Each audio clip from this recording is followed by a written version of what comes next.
Alright guys, next we're going to work on the showcase area now that we have our nav bar up here. So right under the nav, let's put a comment and let's just say header showcase. We're going to use the HTML5 semantic header tag and let's actually give it an ID of showcase. Oops, we don't want to do that. This doesn't make any sense, does it? ID equals showcase. Okay, so in here we're going to have a class of showcase-content. Okay, I want to wrap all the content in that div because this is actually going to be a flex container. Even though the elements are going to be in a column going vertical, we're still going to use flex here. And then we're going to put an H1, and I want this H1 to be extra large, so I'm actually going to have a utility class called L-heading. And you're going to see a lot of similarities through our projects, just the ways that I name utility classes and so on. And I mean, you might come up with different things, but I think everyone has, you know, their core class names, just the way that they do things. Everyone's different, and I'm kind of showing you mine, and you can adapt it or you can use your own. It's, you know, whatever you feel comfortable with. So we're going to say the sky is the limit, and underneath the H1 let's put a paragraph. I'm going to use the class of lead, and we're going to say lorem 15. We'll put 15 words in here, and under the paragraph we're going to have an A tag with the class of btn so we can style it, and it's going to go to ID of what, and we're just going to say read more. Okay, so they'll just click it and it'll take them to the what we do section. So let's save this, and this looks like this for now. So let's head over to our style sheet, and let's see, let's add a comment. We'll say showcase. Okay, so we're gonna style the showcase area. Let's start off with the showcase ID itself. So for that, we're going to add a background. This is where we want to add the background image. So let's do a color of 333, and then we'll do the URL. We'll do the image over it, which is going to be, we want to go .. because right now we're in the CSS folder. We need to navigate out of it and then into the image folder, and then we want showcase.jpg. Okay, and then after that, I'm probably going to have to make this a little bigger. After that, let's do a no repeat, and we also want to do center, and we want it to cover the entire area. Now we've gone over this before when we looked at VH units. It's only going to cover the content. Okay, so as far as the content reaches, which is to this link, it's going to cover that, but we want it to cover the whole viewport as far as the height goes. So let's say we want the height to be 100 VH and save, and now it's going to cover the whole viewport. Now it is going to go a little lower because we have the menu above it, so it's basically going to add that spacing there, which I don't see a problem. You could add a negative margin if you wanted to kind of pull it up a little bit and replace the menu here, but I'm not going to do that. I think that this is fine. And then let's make the color of everything white that's inside the showcase. Alright, so now we'll do the showcase content. I'm just going to make this a little smaller again. Actually, let me make sure this isn't, what's the size of it? No, that should be fine. We'll make this a little smaller. Alright, so let's do the showcase content. So we have the ID showcase, and then we have the class of showcase content. So like I said, we're going to display flex. Now as soon as I save that, the default is to do a flex row, which is horizontal. Now we don't want that. We want a column, so we're going to add in flex direction column. As soon as I do that, it'll go back to being vertical. Now we want to align the items center, both vertical and horizontal. So we want it centered this way and this way. So we're going to use both justify content text align and align items. Okay, so let's first do the text. So text align center. Okay, and then we're also going to do align dash, actually let's do justify first. So justify content center. Now if I do align dash items center and save, notice that it didn't center it vertically. The reason for that is there's no height on the flex container, the showcase content. There is a height on the showcase, which is 100 viewport heights, but not on the actual flex container. So we do have to add a height here. And for the height, I'm going to say I want it to be 100% of its container. So 100% of the showcase, which is 100 viewport heights. Once I save that, then it will go to the middle or to the center. And let's see, I'm also going to add some padding here.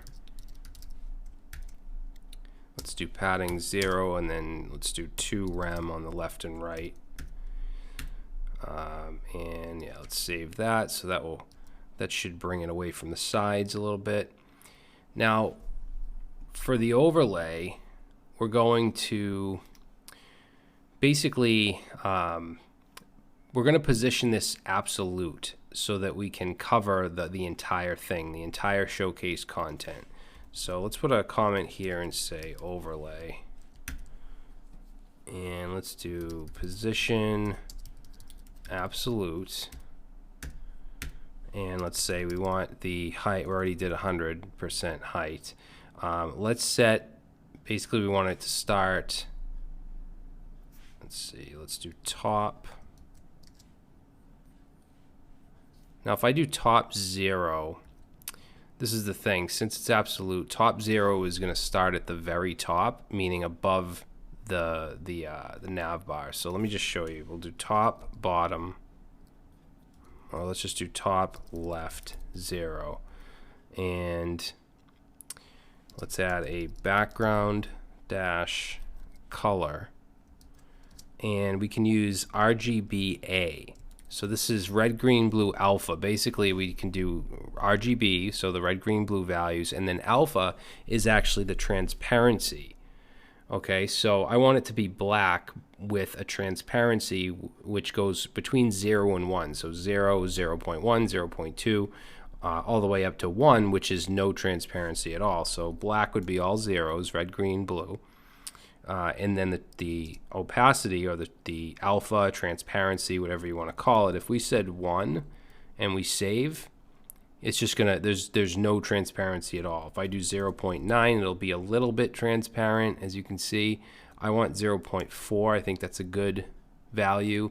And now notice that it's darker over the image, but the text isn't. Okay, so if we just set an opacity value on the showcase content, the text would also have that opacity, and we don't want that. We only want the background to have it. Now, as you can see, there's some area here that's not covered, and that's because of the nav bar. The way that we did this to incorporate the sticky menu, we have to kind of add a couple, well, they're not really hacks, but just extra things that we have to do.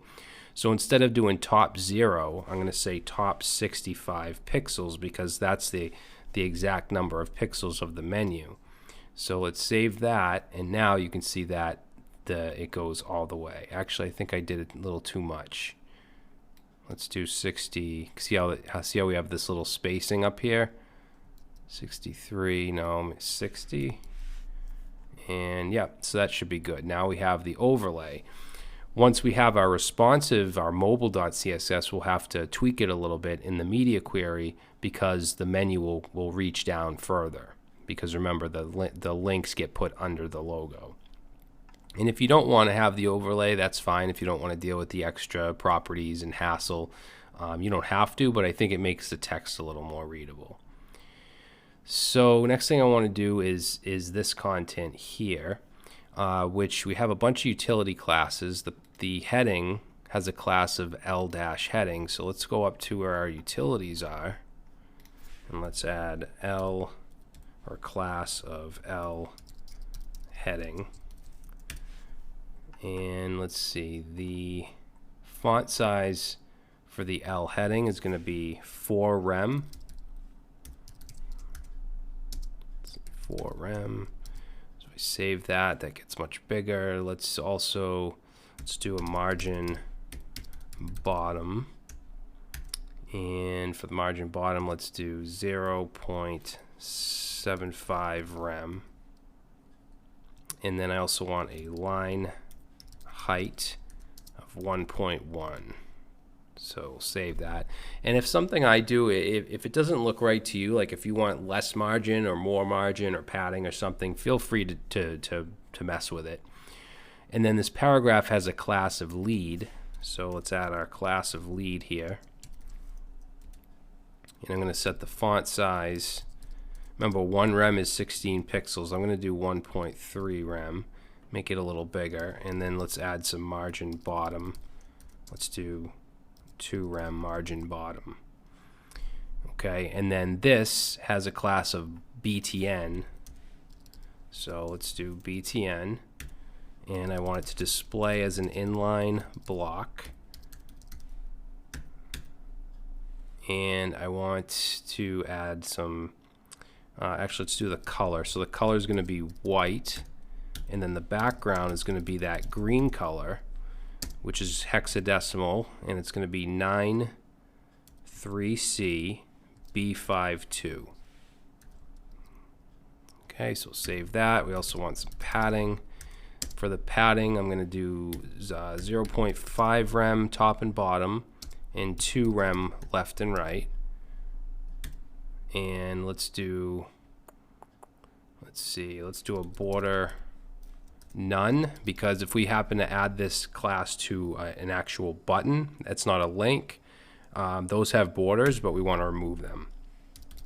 But we do want rounded corners, so let's do border radius 5 pixels. And there we go. Now I do want to have a hover state so that it changes a little bit on hover.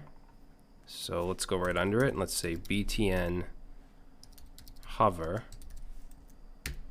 And let's set background to, now the background is just going to be a bit lighter than that green. I think it's lighter, it might be darker, but it's 7AB436. Okay, and that's all we want, is to change the background. And yeah, so if I hover over it, it gets a little darker. Now I'm also going to add a BTN dark class and give that a background of dark gray and a color of white. Okay, in case we want to use that class later. So I think that's it for the showcase area. Actually, one more thing I wanted to add on that I forgot was a line height for the body. So I'm going to do line height 1.4. All right, that'll just, I think it looks cleaner because it separates the lines a little bit. But in the next video, we're going to start on the boxes. Okay, so we're going to use Flex for that as well. And we may move on to the next section. We'll see how much time we have. All right, so I'll see you in the next video.